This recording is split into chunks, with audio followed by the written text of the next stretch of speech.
بسم اللہ الرحمن الرحیم۔ السلام علیکم۔ اسم اعظم کا کرشمہ۔ حضرت عیسیٰ علیہ السلام کا ایک دوست تھا مگر نادان۔ اس نے حضرت سے درخواست کی کہ مجھ کو اسم اعظم سکھا دیجیے۔ ہر چند انکار کیا اور سمجھایا کہ تو اس قابل نہیں ہے۔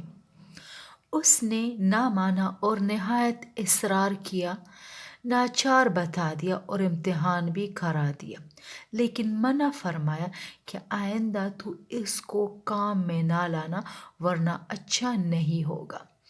یہ فرما کر چل دیے۔ اس کے دل میں خیال آیا کہ بھلا اب تو دیکھو اسم اعظم تاثیر کرتا ہے یا نہیں۔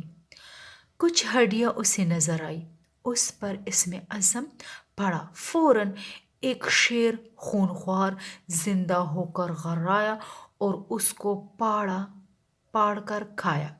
جب حضرت اس راہ سے واپس آئے تو دیکھا کہ وہ مرا پڑا ہوا ہے اور شیر کھا رہا ہے۔ شیر سے پوچھا، تو نے اس کو کیوں مارا؟ جواب دیا، یہ شخص میرا خالق تو بنا تھا مگر رزق کی فکر نہ کی، اس لیے میں نے اس کو کھا لیا۔